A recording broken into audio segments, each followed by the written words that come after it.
Jadi omset kita itu ya kisaran ya, 200 sampai 300 miliar. Waduh. Satu tahun. Satu tahun ya? Satu tahun. Pokoknya waktu itu modalnya cuma tanah. Nggak bisa bangun juga waktu itu, Mas Ian. Oh gitu. Nggak ada show unit berarti sama sekali? Nggak ada pada saat pertama itu. Sampai akhirnya saya mencoba negosiasi dengan beberapa kontraktor. Pak, saya terus terang aja nih. Saya baru lulus kuliah, saya nggak punya modal.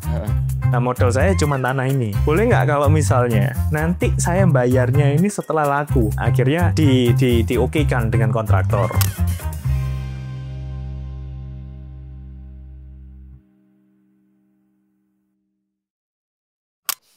Oke, hari ini kita kedatangan tamu yang sangat spesial, namanya Ko Senjaya. Nah, Ko Senjaya ini aku kenal dari temanku, kebetulan ternyata Koko iparku itu temennya Ko Senjaya ini ya. Iya, benar. Nah, menarik ya, Ko Senjaya ini tuh sudah punya project di Batu sama di Surabaya itu project developernya itu sampai ratusan miliar. Nah, hari ini kita akan belajar detailnya untuk menjadi developer. Karena kan kita biasanya itu ceritanya lebih banyak tentang kos-kosan, tentang villa. Tapi nggak pernah nih kita belajar langsung. Kalau misalkan mau jadi developer, itu caranya kayak gimana? Modalnya berapa? Financingnya itu butuh nilainya berapa? Sampai structuring perusahaannya seperti apa? Nah, Ko Senjaya, mungkin pertanyaan pertamanya, sebenarnya project Ko Senjaya itu besarnya berapa? Dan omset tertingginya nih, biar teman-teman tahu. Setahun itu berapa? Gitu. Oke. Jadi kalau project itu kan kita kumpulin ya, jadi nggak cuma di satu project gitu. Betul. Jadi satu waktu misalnya di dalam satu tahun gitu kan. Jadi omset kita itu ya kisaran ya, 200 sampai 300 miliar. Waduh. Satu tahun. Satu tahun ya? Satu tahun. Berarti kurang lebih sebulannya itu ya sekitar 20-an ya? 20-an, betul. Sekarang masih 20 lah. Keren. Nah, untuk bisa achieve kayak gitu, itu kan pasti perjalanannya cukup panjang. Betul. Nah, background-nya Ko Senjaya itu siapa sih? Orang kaya atau apa gitu? Oke. Jadi sebetulnya saya itu mulainya itu malah bukan dari background developer. Oke. Jadi orang tua saya itu cuma punya toko bangunan aja. Oke. Ya ada sedikit nyambungnya lah ya dengan developer gitu ya. Cuman pada saat saya pulang dari Australia, jadi waktu itu ada teman saya itu nawarin, kebetulan dia juga grup besar konglomerat yaitu Lipo Group. Jadi pertama kali itu seperti saya diajak kerjasama sama dia. Oke. Udah kamu pulang aja ke Indo. Ini kita ada mall nih di Batu gitu kan. Di sebelahnya tanah kosong. Nah kamu ambil aja, nggak apa-apa. Nanti mallnya tak sambungin. Nah itu yang pertama kali itu. Oh, itu kenapa? Maksudnya satu kuliahan bareng-bareng terus ditawarin atau gimana? Enggak sih, di satu komunitas gereja lah itu. Satu komunitas gereja. Betul. Sama cucunya. Ya, Pak mungkin Mokhtar berarti. Ya, Pak Mokhtar. Jadi lebih kepada bukan cucu. Mungkin dia Pak Mokhtar punya adik, adiknya punya anak. Nah, itulah teman saya. Oke. Nah, itu kenapa akhirnya bisa yang dipercaya sih Ko Senjaya ini? Nah, kalau saya lihat yang pasti pertama itu pasti berkat Tuhan ya. Oke. Karena kan saya waktu itu juga baru lulus kuliah. Iya. Bahkan nggak punya background developer. Oke. Ya namanya anak lulus kuliah kan masih idealis. Jadi kita masih nggak tahu nih kira-kira ini developer seperti apa. Cuman dia bilang udahlah, kamu ikut aja, pulang aja ke Indo. Kebetulan waktu itu saya udah lulus kuliah, tapi dalam waktu 6 bulan itu belum dapat kerjaan yang fix gitu kan. Jadi saya cukup ragu gitu loh. Kira-kira ini mau pulang atau enggak gitu kan. Tapi akhirnya saya putuskan pulang lah. Setelah 6 bulan nggak dapat kerjaan, akhirnya saya pulang ke Indonesia memulai proyek developer pertama. Dan di tahun pertama itu nggak jualan langsung. Nggak jual, nol. Karena nggak ngerti gitu. Bikin harga, bikin produk, bikin apapun itu bener-bener nggak paham waktu itu. Karena teman saya itu fokusnya di mall. Nah, dia kerja sama saya di perumahannya, saya yang 100% disuruh maju gitu. Tapi itu kondisinya partneran untuk tanah perumahannya itu? Partneran, betul. Jadi dia mall dia sendiri, tapi untuk yang perumahan ini partneran. Nah, waktu itu akhirnya dia memilih Ko Senjaya ini, ada pilihan lain dulu atau akhirnya langsung ditawarin Ko Senjaya doang? Kayaknya dia langsung milih saya, karena dia tahu putra daerah. Oh. Nah, karena lokasi mallnya itu kan di Batu Malang dan dia tahu saya orang Malang juga gitu kan. Makanya akhirnya dia pilih saya. Keluar modal dulu atau gimana? Waktu partneran ya. Jadi waktu itu bener-bener kita itu modalnya cuma tanah aja. Jadi dan waktu itu tanah itu sangat murah kan. Karena nggak ada orang yang tahu bahwa Karena mau dibangun tanah ini mau dibangun mall. Oke. Jadi itu berlipat-lipat tuh akhirnya tuh. Iya, Luar biasa sih pada tahun itu ya. Pas di tahun 2012-2013 properti juga pas lagi naik-naiknya. Betul. Oke. Nah, itu untuk akhirnya Lu Senjaya sendiri membeli tanah tersebut itu skemanya seperti apa sih? Maksudnya kalau kita kerjasama sama konglomerat itu, kita itu harus keluar modal yang sama atau nggak perlu pun atau gimana? Iya. Jadi waktu itu terus terang kita tetap harus keluar modal. Harus gitu, ya. Sesuai dengan porsi. Cuman kan nilai modalnya sangat minim. Karena harga tanahnya itu bisa dibilang sangat murah. Berapa kalau boleh tahu? Waktu itu masih ratusan ribu lah. Oh, masih di tengah kota. Oh iya. Di tengah kota, betul. Jadi dia beli yang untuk mallnya, saya beli untuk perumahannya itu, saya kasih akses juga jalan. Free. Jadi aksesnya itu free dari mereka. Jadi harga tanah ya dari ratusan ribu itu jadi berapa? Waktu itu ya, itu udah jutaan ya. Kalau sekarang udah belasan juta. Sekarang belasan juta? Karena tengah kota. Karena tengah kota. Di mana sih, Pak? Di Jalan Diponegoro ya. Jalan Diponegoro. Oke. Jadi itu yang bikin ngelipetnya luar biasa dalam waktu singkat. Jadi kalau ngelipet kan biasanya butuh waktu nih. Kalau ini enggak, langsung ngelipetnya dalam waktu setahun 2 tahun langsung gila-gilaan. Karena dapatnya udah murah duluan. Oke. Nah itu tuh. Nah kalau misalkan kondisi seperti itu, sebenarnya kan yang bingung itu adalah kenapa dia itu bisa percaya sama Ko Senjaya. Nah yang kedua yang bingungnya lagi itu kenapa si Ko Senjaya itu bisa pede partneran sama dia. Maksudnya kan takutnya kalau misalkan bekerja sama konglomerasi, takutnya nanti sahamnya diambil lah atau gimana gitu. Ada ketakutan seperti itu nggak? Mungkin karena waktu itu masih baru lulus kuliah ya, nggak kepikiran sampai ke sana. Oh gitu. Jadi kepikirannya ya udah, ini ada kerjaan, ada project di mana saya dipercaya gitu kan. Nah ya udah, saya coba nih untuk masuk ke sana. Nah jadi nggak sampai kepikiran apakah nanti ini akan seperti apa dan sebagainya. Jadi akhirnya ya saya terus terjang aja pada saat itu. Oke. Nah kalau misalkan waktu memastikan apakah mallnya tersebut akan dibangun itu gimana? Kan belum tentu. Kalau misalkan udah beli tanah ternyata tiba-tiba nggak jadi dibangun gitu. Jadi memastikannya kalau saya lihat adalah dia ini bukan orang luar dari keluarga kan. Dari Pak Mokhtar sendiri. Dia ini kan orang internalnya mereka kan. Jadi dia udah tahu nih. Dia udah plotting beberapa daerah. Jadi terus terang pada saat itu bukan cuma di Batu aja. Jadi dia udah plotting beberapa daerah kan. Nah saya diajaknya yang di Batu ini. Betul. Dan saat itu memang lagi gencar-gencarnya mereka bikin mall. Mall sama rumah sakit sih. Iya benar. Nah, jadi waktu itu akhirnya saya masuknya yang di sini. Oke. Nah, itu awal mulanya itu. Awal mulanya ya. Awal mulanya. Itu pertama berapa unit yang dikerjasamakan? Awal mulanya aja itu kita sudah sekitar 100 sampai 120-an unit lah. 100 sampai 120 unit. 120 unit dengan harga yang waktu itu saya jual, mungkin karena saya waktu itu kan masih nggak paham pricing strategi ya. Jadi kalau orang lain itu misalnya jual harga 100, saya itu udah jualnya 300, 3 kali lipat. Makanya nggak laku setahun. Itu karena apa? Karena yakin ada PD, ada mall. Betul. Karena PD, sebelahnya ada mall, dan di tengah kota. Ya, nah, makanya yang orang-orang jual 100 karena dia nggak tahu ada mall. Ya di lokasi yang di kota itu mereka jualnya angkanya masih di angka itu gitu kan. Dan nggak di tengah kota. Kalau ini kan tengah kota, makanya idealisme pada saat lulus kuliah kan, wow ini bisa jual mahal nih gitu kan.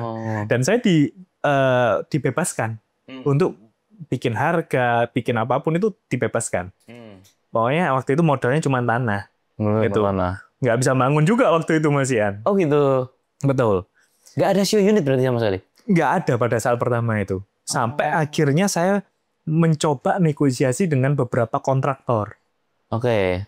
Nah, kebetulan kontraktornya saya bilang gini nih, Pak, saya terus terang aja nih, saya baru lulus kuliah, saya nggak punya modal. Nah, modal saya cuma tanah ini. Boleh nggak kalau misalnya nanti saya bayarnya ini setelah laku? Oke. Nah, kebetulan kontraktor ini berbaik hati. Yang pasti karunia Tuhan juga ya. Akhirnya diokekan dengan kontraktor. Nah, itulah pertama kali saya punya rumah contoh. Oh. Ini kalau pertanyaan dari netizen ya, pasti kenapa nggak suruh konglomeratnya aja tuh yang bikinin, atau kalau nggak invest untuk bangun show unit? Kenapa nggak gitu? Waktu itu juga saya nggak kepikiran karena dia betul-betul fokusnya itu adalah pembangunan mall di beberapa daerah langsung kan. Oke. Jadi dia nggak cuma ngurusin di satu doang, ya. Dia ngurusin banyak tuh. Oke. Nah, jadi saya ini kayak dibilang mungkin kayak snacknya mereka aja gitu kan. Ya udahlah, kamu jalan sendiri deh. Pokoknya ini udah ada, kamu coba jalanin gimana caranya gitu. Bukannya biasanya kalau misalkan dari konglomerasi itu kan juga pasti ada orang konsultan kayak propertinya yang bakal ngajarin, oh ini harusnya bikin fasum dulu nih, terus bikin bendera-bendera, ada ratio unit segala macam.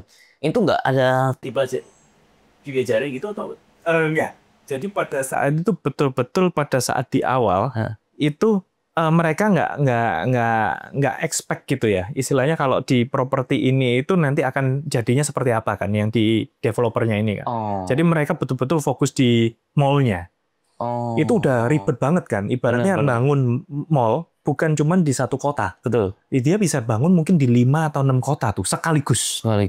Nah, makanya dan ini lebih kepada pribadinya sih. Lebih kepada anaknya, bukan kepada grup besarnya. Betul. Jadi kayak kantongnya si teman saya ini sendiri lah intinya gitu. Oke. Cuma dapat privilege nih. Karena dia keluarganya kan gitu ya. Iya. Setelah itu kalau misalkan perjalanannya akhirnya kan bikin proyek-proyek berikutnya ya. Betul. Aku sempat nonton, mungkin kita nggak usah bahas marketingnya lah, karena kan marketingnya di si podcastnya kok Adit itu sudah ada full ya, caranya gimana, menjualinnya gimana, setelah setahun nggak jalan, terus akhirnya bisa jualan sampai sold out ya kan. Nah, mungkin akhirnya proyek yang kedua, proyek yang ketiga, itu semua masih di Batu Malang semua ya? Ya, 2, 3, 4 masih di Batu Malang. Nah, yang kelima saya udah mulai hijrah ke Surabaya. Ini yang tadi bisa menghasilkan sampai 200M, 300M setahun ya? Betul, dengan beberapa lokasi lah ya. Beberapa lokasi ya. Oke. Nah, pertanyaannya adalah gimana caranya akhirnya itu memutuskan untuk pindah ke Surabaya? Padahal kan kalau kita tahu harusnya itu fokusnya di satu tempat. Kalau misalkan kita udah gede banget, justru lebih enak karena semuanya udah kita yang ngurusin semua. Kenapa alasannya untuk pindah ke Surabaya itu kenapa? Ya, jadi alasannya yang pertama itu pasti kan ada tawaran dulu ya. Nah, pada saat penawaran pertama itu tuh saya ngelihatnya gini nih. Saya sebenarnya sudah cukup nyaman. Jadi di kota saya sendiri gitu kan. Cuman karena pada saat ada tawaran, saya melihat ini kan saya take over dari developer lain gitu kan. Saya melihat bahwa ternyata nggak semua orang. Sorry, ini take over. Betul. Jadi proyeknya maksudnya proyek mangkrak gitu. Bukan mangkrak sih, jalan cuman secara manajerial aja waktu itu kan. Oke. Nah, akhirnya saya ngelihat, oke, ini berarti kan nggak semua orang ini paham nih terkait bagaimana cara mengelola lahan. Betul. Jadi developer seperti apa. Oke. Nah, itulah kenapa akhirnya saya merasa bahwa ini panggilan saya juga nih untuk saya tuh memberikan edukasi terkait developer ini gitu. Ya. Jadi ada satu lahannya atau lahan atau apa sih? Lahan ya? Lahan, betul. Lahan ya. Dia kondisinya udah berapa hektar waktu itu? Mungkin di 5 sampai 5-6 hektar. Betul. Dia udah punya udah berjalan berapa lama?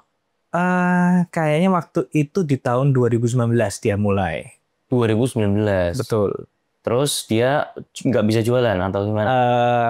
Mungkin bukan nggak bisa jualan, mungkin karena di developer itu kan kita punya yang namanya cash flow game ya. Nah, cash flow game inilah yang menjadi mungkin problem pada saat itu. Jadi bagaimana cara memulainya dan lain sebagainya itu kan itu yang tidak diketahui. Betul. Jadi lebih kepada gini, dia bangun semua dulu, tapi dia tidak bekerja sama nih misalnya dengan bank atau apa sehingga cash flow yang masuk ini dengan cash flow yang dia harus bangun lebih banyak yang harus keluar. Betul. Nah, itulah kira-kira kayak gitulah gambarannya. Betul. Ini yang teman-teman juga harus pelajarin ya. Maksudnya developer tuh memang nggak sesimpel itu ya. Nggak sesimpel itu sih. Saya juga mengalami juga di mana kebetulan proyeknya kita juga karena nggak terlalu besar, jadinya kita masih bisa sokong itu pakai duit pribadinya sendiri. Oke. Karena posisinya ketika kita membuat sebuah planning, oh nanti bakal dibeli dengan harga misalkan 4M, 5M. Tapi di tengah jalan untuk mereka pembayaran 4M, 5M, penerimaan kita tuh mungkin bisa sampai 1,5 tahun atau 2 tahun ya. Ya kan, karena kan DP dulu, DP dicicil kadang-kadang 30% selama 12 bulan. Nanti kalau pengajuan kredit, kalau kita finance-nya AR-nya terlambat untuk pengambilan itu akhirnya molor-molor, nanti belum tentu diterima terus pindah ke bank lagi. Itu molor bisa sampai 1,5 bulan loh. Padahal kita harus bayar kontraktor, bayar macam-macam gitu ya. Betul. Ya. Gimana itu pertama kalinya yang 18 hektar itu untuk meyakinkan akhirnya kerjasamanya sama si Ko Senjaya ini gimana? Ya, jadi awalnya itu sebetulnya kan kita ngelihat dulu ya, istilahnya saling pendekatan dulu gitu ya. Kita ngelihat nih kira-kira apa sih yang dibutuhkan. Karena saya mau mulainya kan dari problem dulu. Karena kan saya ngelihat bahwa ternyata background-nya orang tersebut itu tidak dari developer. Nah, sehingga untuk permainan dari developer tersebut itu mungkin dia masih kurang memahami gitu kan. Tapi seiring berjalannya waktu, saya juga share kan. Ketika sudah masuk, ketika sudah kerjasama dan lain sebagainya, ya disitulah kita mulai share. Kira-kira ilmu developer seperti apa, cara jualnya gimana, cash flow game-nya, financing-nya gimana, legalnya gimana. Nah, itu mulai saya memberikan beberapa sharing lah. Nah, kayak gitu tuh. Jadi memang kalau dipahami ya, dunia developer itu memang bisa dibilang ada beberapa tantangan lah. Mulai dari jualannya, mulai dari cash flow-nya tadi masuknya dan keluarnya. Dan juga mungkin yang lebih penting lagi itu kan bagaimana kita bisa menjaga image orang gitu ya terhadap produk kita. Karena saingan kita di Surabaya ini terus terang itu big project semua. Jadi wah gede-gede lah, Pakuwon lah, Citraland dan lain sebagainya itu. Terus waktu ketemunya di mana sih? Ketemu orang-orang yang punya problem kayak gini tuh di mana sih itu? Nah, ya pasti networking ya itu. Networking. Jadi saya pertama kali ketemu itu ya dari teman saya sendiri sebetulnya cerita gitu kan. Ini ada begini nih, ada begini nih. Nah makanya dari situ saya ngelihat, ternyata banyak juga ya. Yang punya masalah seperti ini. Punya masalah problem seperti ini tuh banyak gitu loh. Kita harus solve problemnya ini gitu kan. Mereka memulai tapi mungkin mereka nggak memahami dunia developer nih. Tapi udah terlanjur nyemplung nih. Nah biasanya gini, Ko Senjaya, ketika ada satu project yang bermasalah gini, Ko Senjaya itu masuk, gimana sih structuring yang paling tepat gitu supaya kita ini sebagai orang yang mau ngedevelop, yang mau ngebantu ini, legalnya kita diaman, terus kita juga bisa dapat keuntungan yang maksimal juga, dan mereka yang paling penting projectnya sudah selesai gitu. Jadi structuring yang paling tepat gimana? Ya, kalau saya itu memang ada beberapa checklist sebelum saya masuk ke dalam satu project. Apa itu? Yang pertama itu udah pasti saya harus cek lokasinya dan legalitasnya dulu nih. Karena bagi saya kalau legalitasnya ini udah bermasalah, kita mau lanjut ke checklist berikutnya ini udah percuma. Jadi checklist pertama saya itu adalah legalitas. Nah, checklist saya yang kedua ini adalah marketingnya nih, ibaratnya di lokasi tersebut aksesnya bagaimana, 5 km radiusnya ada apa aja, sehingga saya mulai tahu nih, ternyata ada beberapa nih yang harus kita perbaiki, secara marketingnya bagaimana nanti untuk jualnya, produknya, brandnya gimana, persepsi masyarakat gimana, nah itu yang kedua. Dan yang ketiga, saya udah mulai cek kira-kira satu project ini itu bisa menghasilkan berapa. Karena maksudnya berapa itu berapa unit ya, berapa yang bisa efektif, terus berapa GSP, GLP dan lain sebagainya itu. Dan yang keempat baru saya masuk mulai saya hitung cash flow projection saya. Nah disinilah yang paling penting bagi saya. Ini visible nggak sih sebenarnya? Karena kan ketika ini ada uang masuk dan ada uang keluar, ini kita harus hitung nih berapa model yang kita harus masukin strukturnya kan. Yang kita memang keluar dari kantong sendiri. Nah baru yang kelima itu yang terakhir. Negosiasinya. Nah, itu yang terakhir. Justru negosiasi saya nggak pernah lakukan di awal. Saya lakukan semuanya itu di akhir. Setelah semua tadi tim saya udah komplit untuk melengkapi dan presentasi ke saya gitu. Nah, kayak gitu tuh. Oke. Mungkin biar teman-teman juga paham ya. Penting banget buat kita dapat harga tanah itu yang sangat-sangat murah. Betul. Ya kan? Karena kalau misalkan kita itu, aku juga sendiri banyak lah ditawarin, setiap hari itu ada yang tanya dengan masalahnya mereka. Mereka bilang, Pak Antoni tolong dong, aku ada tanah di sini, kita nggak bisa jualin, terus habis itu kita bantuin konsepin, terus dijual-jual gitu. Yeah. Setelah kita datang ke sana, kita ngobrol panjang lebar, kita kasih proyeksinya seperti apa, visionnya seperti apa. Yang selalu paling susah itu adalah negosiasinya. Yes.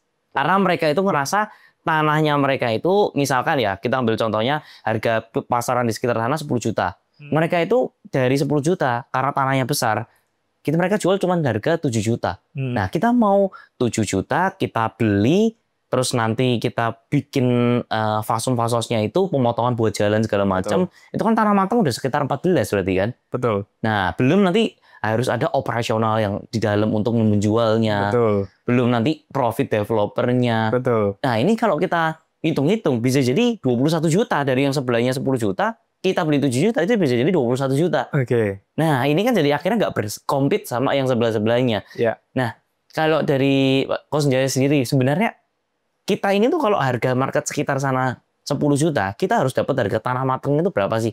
Ya, kalau saya tuh menghitungnya gini, tergantung dari luasannya dulu. Berapa yang mau kita ambil kan? Nah, bisa juga strukturnya itu adalah ngambilnya bertahap. Tapi sudah kita set dulu harga di depan. Jadi misalnya nih kita ngomong, oke, saya mau ambil total semuanya ini. Tapi tunggu dulu ya. Kita beresin dulu yang misalnya 1,5 hektar dulu dengan harga segini. Nanti di 1,5 hektar yang berikutnya nih, kita nanti dengan angka sekian ya, tapi kita udah dealing di depan. Nah, jadi itu juga bisa jadi struktur yang untuk akhirnya keseluruhan ya kan. Nah, tapi yang di awal saya akan terus terang sama dia bahwa ini kan project baru mulai. Ibaratnya kalau kita orang Jawa itu babat alas gitu. Nah, jadi nggak bisa nih ini dengan harga yang tinggi. Jadi ya minimal saya minta ya 1/5 lah dari harga yang misalnya 10 juta gitu ya. Berarti ini kan 2 juta aja dulu gitu kan. Nah, nanti kita akan naik bertahap. Negosiasinya seperti itu yang biasa kita bisa lakukan juga. Mau ya orang? Kadang saya juga bilang, ini udah tanahnya udah berapa lama nggak laku? Terus mau berapa lama lagi? Apakah yakin untuk di kemudian hari itu ada yang mau beli lagi kan? Karena nggak gampang loh untuk cari pembeli dengan luasan yang misalnya besar dengan yang langsung cash. Nah, itu kan nggak mudah juga. Jadi ya akhirnya at the end hanya jadi aset yang tidak bisa dimonetisasi kan. Nah, saya lebih kepada psikologi orangnya juga sih negosiasinya.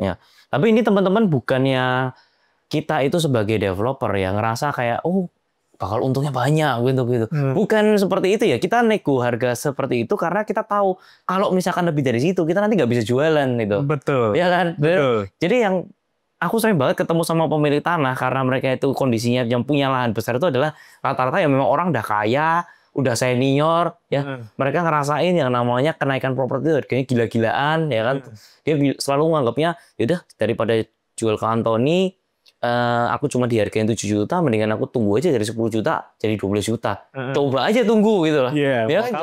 Mau sampai kapan ilusinya itu jadi 12 juta jadi 13 juta kan? Nah, itu yang mungkin buat orang-orang juga harus sadar ya, karena kita sebagai developer juga kita ya untung pasti harus ada karena kan kita kerja, tapi bukannya kita mau muluk-muluk kita ngepres sampai segaranya, memang kondisi secara lapangan seperti itu, bener ya? Betul. Jadi kalau saya ngelihat itu memang kebanyakan masyarakat yang di luar ya, kita ngelihatnya itu kan, wah ini kok developer seakan-akan kepengen untungnya banyak banget. Gitu. Padahal yang tidak dilihat itu adalah resikonya juga. Betul. Jadi saya tuh banyak sekali melihat ya, project itu ketika tidak dikelola dengan baik, dan ketika project itu terlalu agresif, sehingga misalnya nih, kesalahan developer kan membeli tanah biasanya dengan utang. Nah, itu kan bahaya banget ya. Terus yang kedua, dia agresif membeli tanah, tapi penjualannya tidak terlalu bisa menutupi pembelian tanah yang selanjutnya. Nah kayak gitu itu kan kesalahan developer pada umumnya. Nah sehingga ketika satu project ini kita belum selesai dan orang berpikir oh nanti tapi kan dapatnya sekian, nah itu kan hanya angka di kertas. Betul. Nah pada kenyataannya ketika dieksekusi, oh itu bisa jauh tuh. Karena kan industri properti ini betul-betul industri yang istilahnya itu barrier to entry-nya itu juga nggak mudah. Tapi kita bisa lihat juga resiko yang ada itu bisa minim juga karena kan tanahnya tetap ada di sana. Ya. Nah itu sih. Betul setuju. Nah kalau kronologisnya untuk yang akhirnya proyek yang besar ini, itu structuring-nya dari Go Senjaya gimana, kok? Ya. Boleh tahu.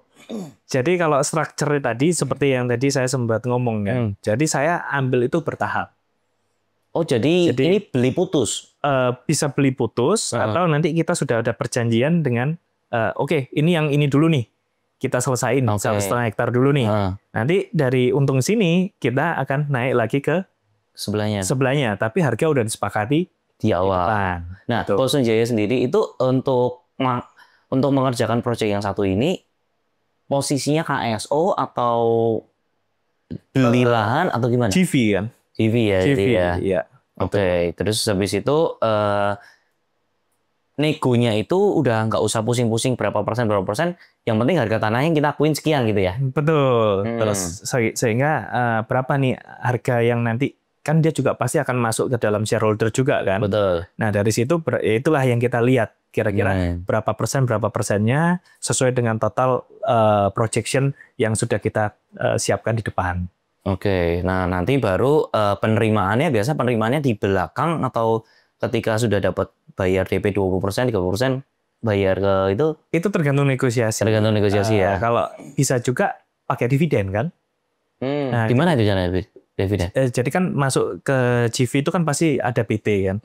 Nah dari PT tersebut kita misalnya berapa persen. Nah, misalnya let's say 50-50 gitu ya. Ya udah nanti dari uang yang ada tadi 50% tadi nih. 50% yang dari dividen tadi atau 100% dividen tadi berdua ini kita juga bisa tanya nih kira-kira kita mau exit dalam 1 tahun itu berapa persen yang untuk kita cash out. Let's say yang kita cash out 30%. Berarti 70%-nya tadi kita gunakan untuk pembelian yang selanjutnya.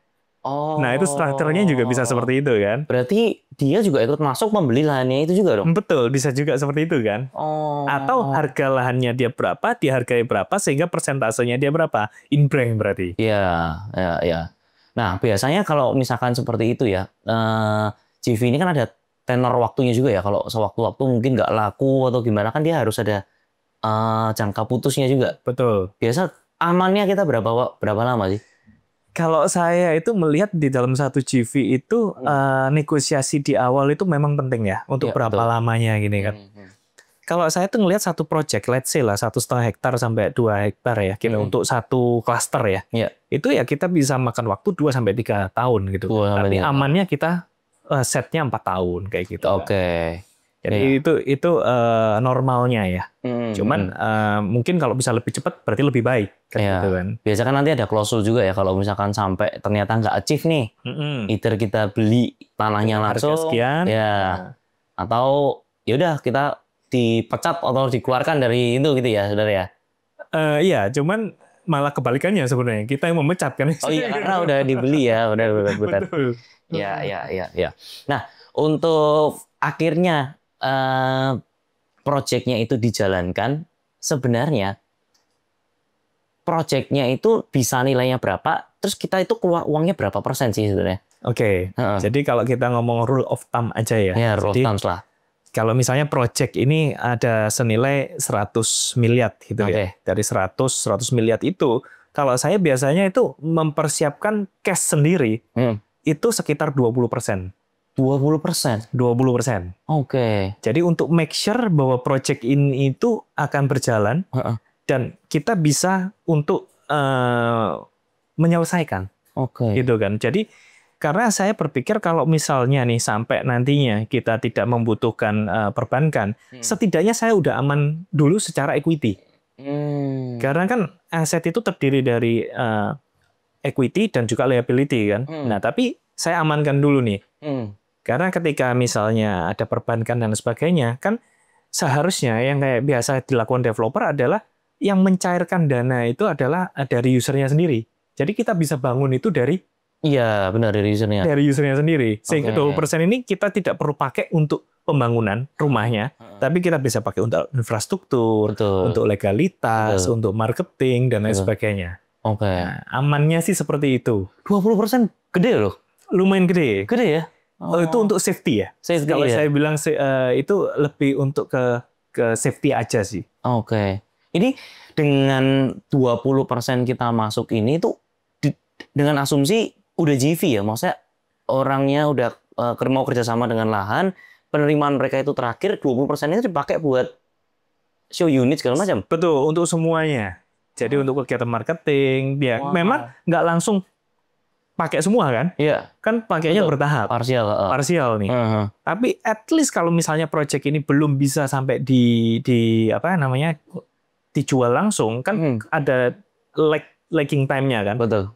Arsiteknya dulu, perizinannya dulu sampai PBG. Nah, ini tuh kita udah siap nih dananya nih. Oke. Karena saya orang yang cukup konservatif. Nah, artinya bisa aja sebetulnya kita ngeluarkan nggak sampai segitu at the end.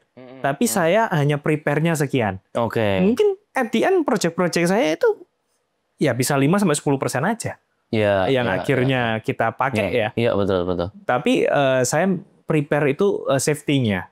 Oke. Jadi ada safety net di mana kalau sampai ternyata ini molor karena perizinannya belum selesai, karena banyak faktor yang belum selesai, saya udah aman dulu. Wow. Jadi nggak langsung pada saat itu udah butuh dana lagi, pusing lagi nih, lalu udah prepare gitu. Nah, itu sih. Nah, untuk di awal ketika Kosenjaya ini kan ada dua metode, yang satu dulu sempat beli lahan, yang satu yang sempat kerjasama. Sebenarnya lebih prefer yang mana, kok? Sebenarnya paling menguntungkan gimana sih? Ya, kalau menurut saya itu yang pasti kolaborasi atau kerjasama itu yang paling menguntungkan. Karena bagaimana kita itu bisa skill up untuk jauh lebih banyak lagi, jauh lebih besar lagi, itu kan modal kita kan terbatas ya. Betul. Jadi lebih baik memang kita berkolaborasi. Itu sih kata kuncinya. Karena kalau kita memakai modal sendiri bukannya nggak bisa.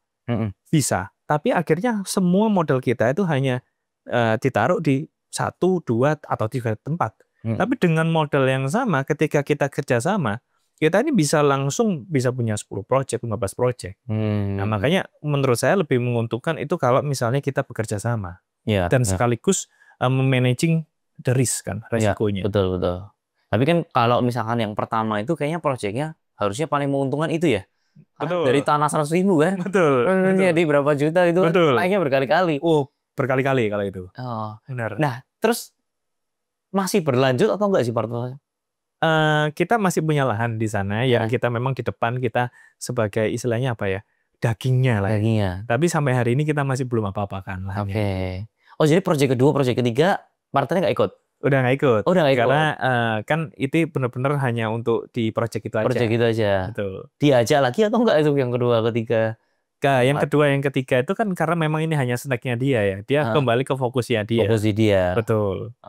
Tapi sampai sekarang hubungan masih baik dan juga istilahnya ya kita masih bingung nih, ini tanah di depan ini kita mau apakan. Mau apain. Betul. Iya.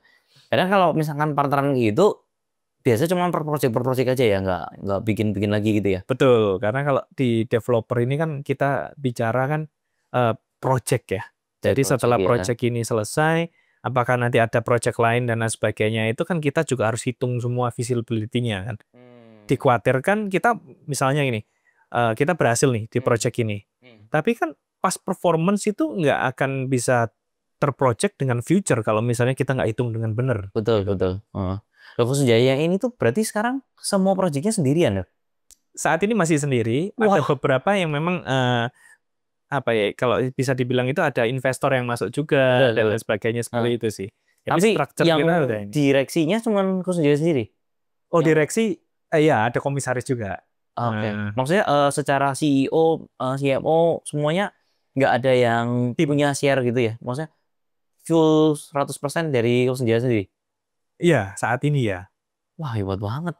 Ya tadi kan udah dapat modal di awal tadi kan. Iya, Jadi iya. udah bisa gede Tapi lumayan. bukan masalah modalnya sih kok. Sebenarnya lebih ke masalah ketika kita itu kerjain sendiri kan artinya kita sendiri yang bertanggung jawab loh dari legal, finance, operation, sampai marketing kan.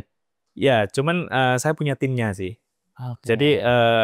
yang pasti semua keberhasilan ini nggak mungkin kalau saya sendiri. Betul, betul. Pasti ada tim yang memang saya manage lah, supaya Oh. mereka menjadi orang-orang yang memang istilahnya itu spesialis di bidangnya. Hmm. Bisa jadi malah kadang saya kalah spesialis. Karena mereka lebih spesialis dan lebih mengerti, jadi saya hanya bertanya atau saya yang hanya memanage saja. Oke. Tapi luar biasa loh. Kadang-kadang kalau kita punya tim aja, kadang-kadang nggak cukup karena mereka itu kan nggak punya rasa memiliki ya. Beda sama sense owner lah. Nah, dengan aku perjalanan sendiri ngerjain beberapa project gitu, menurutku properti ini tuh harus ada owner lainnya gitu loh. Dari kau sendiri itu ya, nggak kepikiran ya, maksudnya untuk berpartner. Oh, pasti dong. Jadi kalau saya tuh melihatnya gini, yang pasti kan harus ada kapabilitas. Iya. Jadi jangan sampai misalnya ada orang yang masuk hanya sebagai istilahnya pelengkap, tapi sebetulnya dia tidak mengerti bagaimana mengelola properti dengan baik kan. Nah akhirnya kalau saya nggak ada partner yang mengerti properti, saya berpikir lebih baik saya kerjakan dulu sendiri. Tapi ketika misalnya saya dapat partner yang dia mengerti tentang properti dan memang mempunyai kapabilitas di sana, saya sangat welcome. Jadi mirip sih sama misalnya saya sendiri ya punya keluarga gitu kan. Bukannya saya tidak mau keluarga yang lain masuk, tapi lebih baik kalau memang dia punya shares, saya akan bagikan shares itu kepada orang tersebut, tapi dia nggak perlu kerja. Betul. Nah, karena nanti daripada dia masuk, dia nggak ngerti apa-apa, Malah nanti timnya jadi bingung dan sebagainya, ada politik kantor dan lain sebagainya, malah lebih ribet kan. Nah, itu yang saya jagain supaya ini tuh bisa lebih scale up-nya biar lebih enak lah gitu kan. Wah, luar biasa. Ini jarang banget lah aku lihat ada developer itu yang semuanya dikerjain sendirian gitu. Biasanya ada partnernya gitu. Nah, dari Ko Senjaya sendiri, ini kan ada project yang sangat besar ya, dari yang 18 hektar itu yang dikerjakan. Nah, tantangan terbesarnya apa sih? Bedanya ngerjain project kecil sama project besar ini tantangannya berbeda di mana? Ya, kalau yang pasti kan gini, kalau kita ngomongin project yang tadi cluster satu cluster gitu ya, terus kita beda sama yang besar, itu adalah roadmap-nya, planningnya, strategiknya yang beda. Dan menurut saya karena kita ini berada di dalam lingkungan yang istilahnya itu di sebelah-sebelah juga banyak developer besar nih. Nah, itu yang menjadi tantangan terbesar sebetulnya. Jadi menurut saya tiap-tiap lokasi itu mempunyai keunggulan, tapi juga mempunyai kelemahannya masing-masing. Nah, saya pernah ada satu project itu istilahnya masuk ke dalam. Bahkan orang itu berpikir, wah nggak mungkin nih, ini bisa jadi properti gitu ya, atau jadi perumahan atau villa gitu kan. Tapi pada kenyataannya, ketika saya berpikir, oh enggak, ini menurut saya ini bisa. Karena waktu itu saya melihatnya, visi saya adalah waktu itu saya simpel aja sih, kayak di Bali. Villa-villa itu semuanya masuk. Ya kan? Nggak ada yang villa yang di pinggir jalan Sunset Road atau apa itu semuanya kan nggak ada. Nah saya melihat itu, ini just matter of time aja, bahwa ini nanti market akan ke sini, gitu kan. Dan ternyata bener. Saya di dalam situ bisa jual 2M, 3M.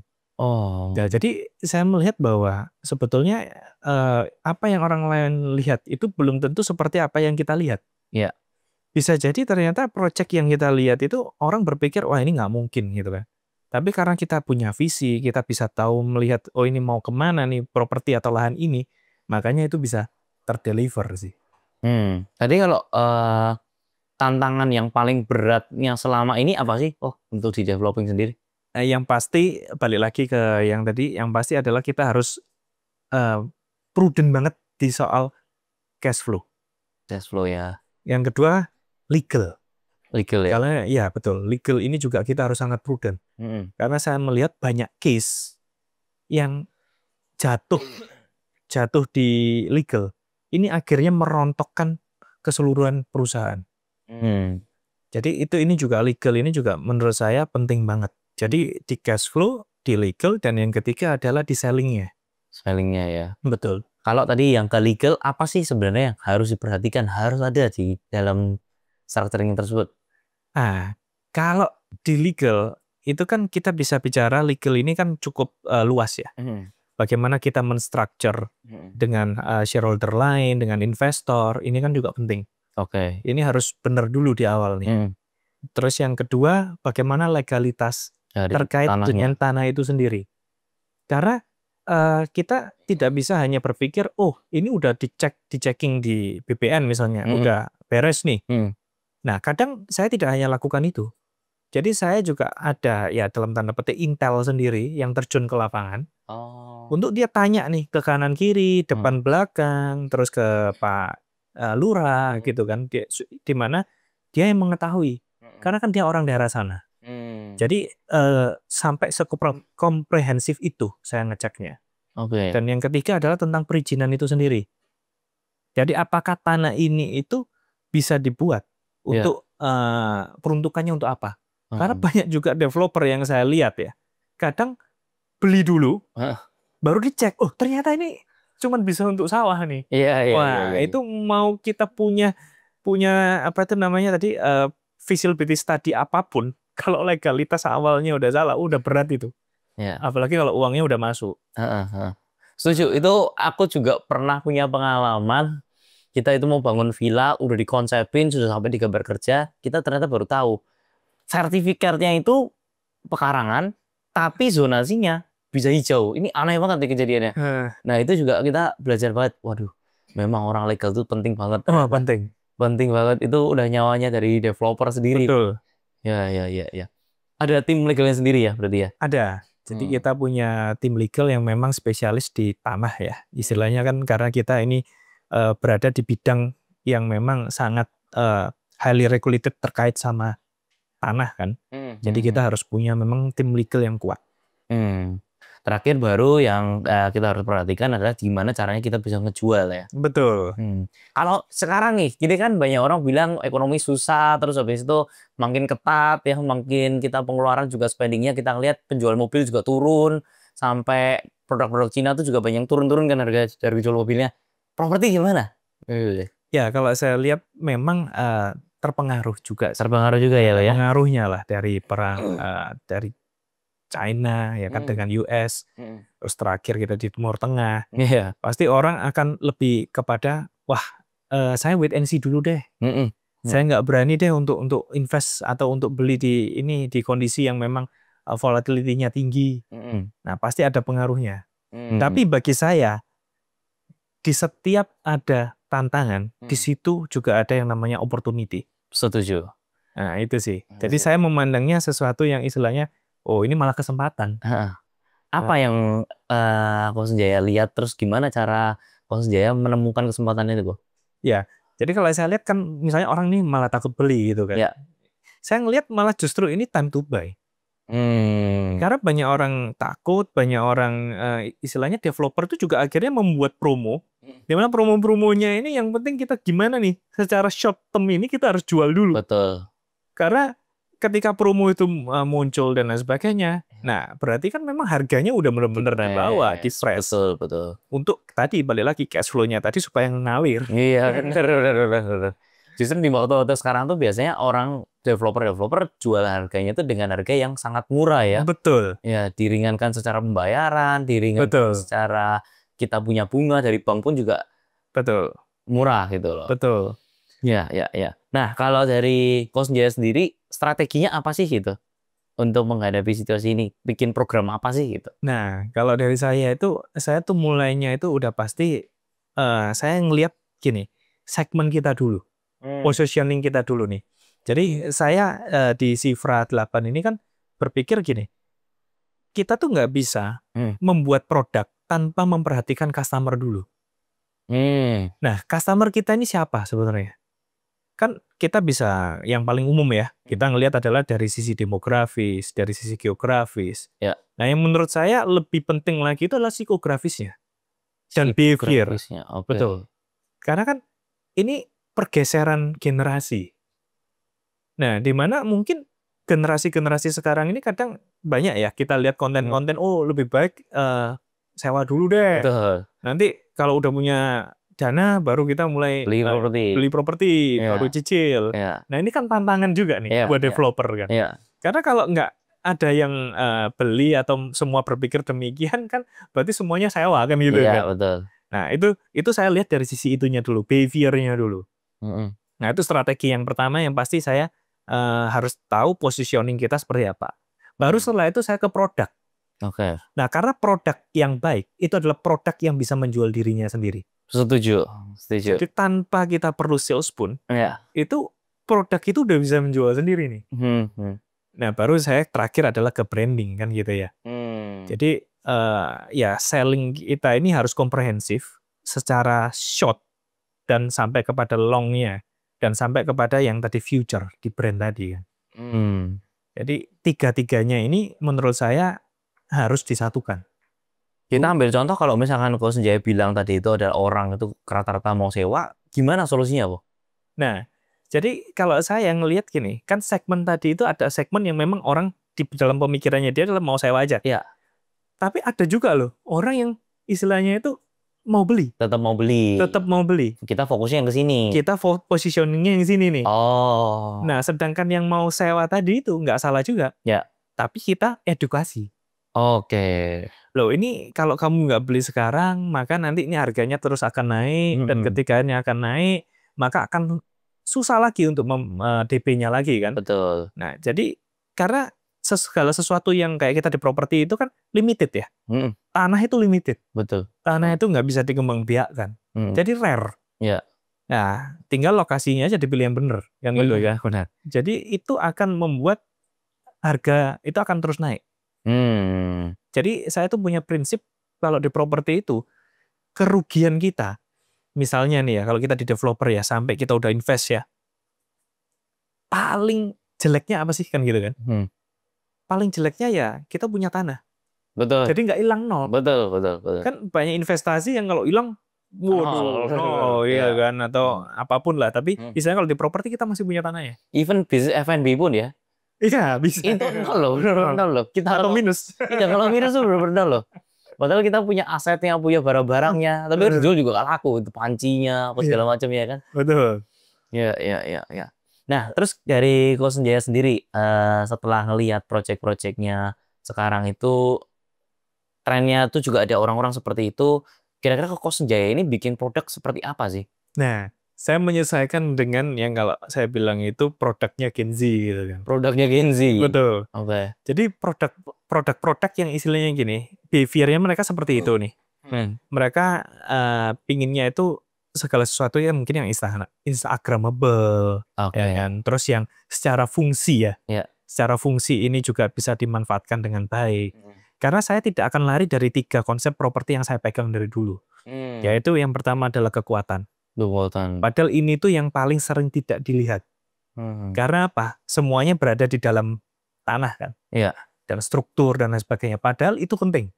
Nggak semua developer ini istilahnya itu memperhatikan hal ini. Tapi kalau di saya, segala sesuatu yang tidak terlihat itu menurut saya penting untuk diperhatikan. Karena ini adalah fondasinya. Dan kita hitung benar-benar nih sesuai dengan aturan Indonesia, SNI gitu kan. Baru yang kedua kita baru ngomong yang namanya fungsi.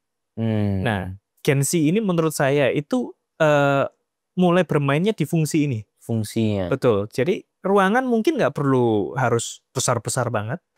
Tapi secara fungsi ini mungkin tempat bisa digunakan, misalnya nih, kalau nggak digunakan, dia bisa jadi tempat living room atau tempat belajar. Tapi nanti kalau pas malam dia misalnya di flip gitu ya, terus jadi kasur atau jadi apa. Ini juga nih. Ini kasurnya. Cara dikoknya bisa jadi kasur ya. Nah, itu kan secara fungsi dapat nih, gitu kan. Jadi nggak harus di satu ruangan ini khusus untuk ini nih. Yang ruangan ini khusus untuk ini nih. Ya, mau berapa besar kalau itu semua kan. Nah, jadi itu yang membuat saya berpikir, oke, ini kita harus bikin yang begini. Karena ke depan Gen Z dan milenial yang mungkin sekarang ya itu akan sukanya yang begini. Dan yang ketiga adalah estetika. Betul. Karena bagi saya estetika ini juga ini yang dari dulu selalu diperhatikan ya, karena kan manusia itu melihat panca indera, betul. Nah, visual dan auditori dan kinestetik kan gini kan. Ya.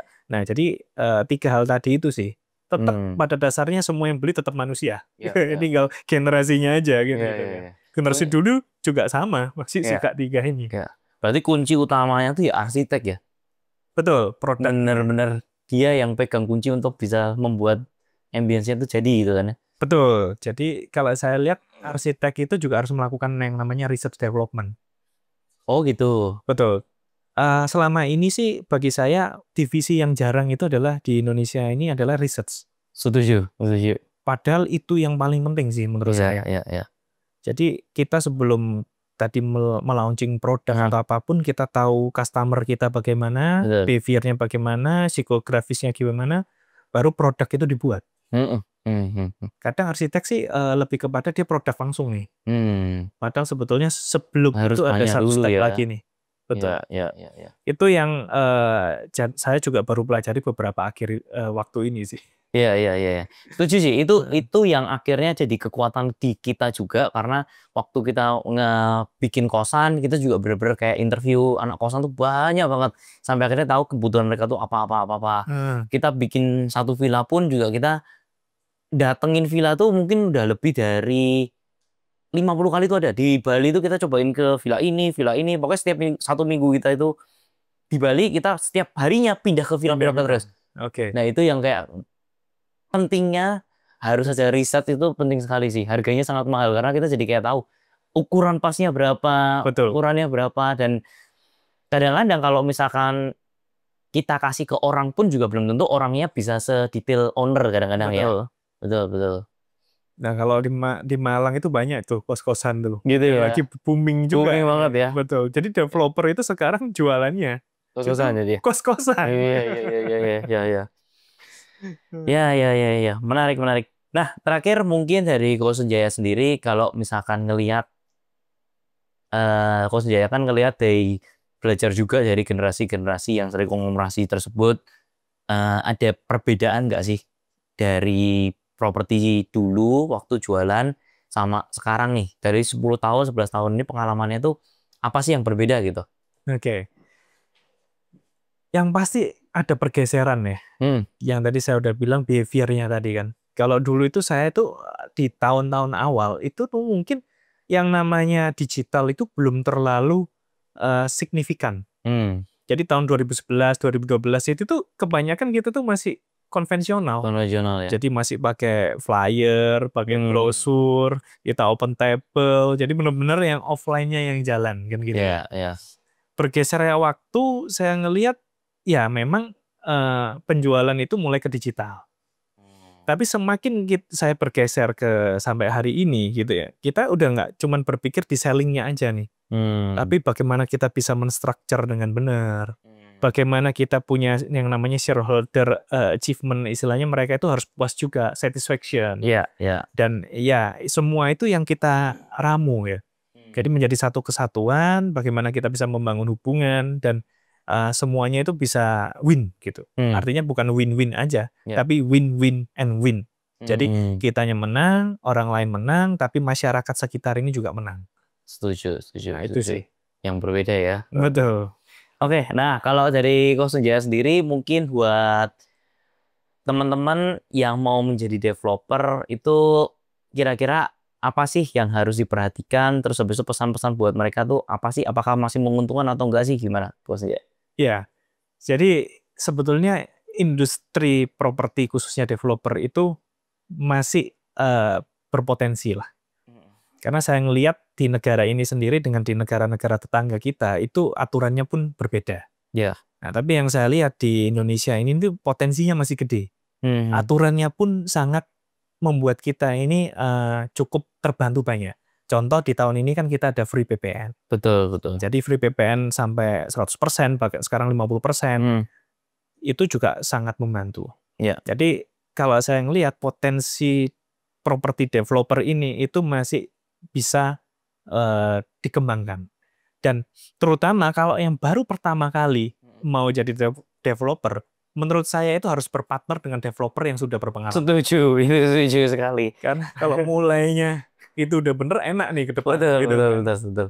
Ya, karena orang banyak ngelihat itu enaknya doang, tapi kalau misalkan nggak berpartner sama yang besar, itu gampang banget tuh jatuhnya ya, kepleset kemana-mananya gampang banget ya. Learning curve-nya itu terlalu panjang. Betul, betul. Nah, sedangkan kalau misalnya kita berpartner dengan yang sudah berpengalaman, sudah punya track record dan lain sebagainya, itu akan jauh lebih mudah. Oke. Thank you Ko Sanjaya buat waktunya selama di sini. Semoga teman-teman juga jadi belajar tentang developing. Nanti mungkin kita undang-undang lagi Ko Sanjaya, tapi untuk masalah ke marketingnya. Karena hari ini kita tetap banyaknya belajar structuring, financing, dan semoga ini bisa menjadi inspirasi buat teman-teman yang mau jadi developer juga atau mau berpartner sama Ko Sanjaya juga bisa hubungin Ko Sanjaya. Siapa tahu ada tanah-tanah yang bisa dikerjasamakan ya Ko ya. Betul. Oke. Thank you waktunya Ko Sanjaya. Thank you.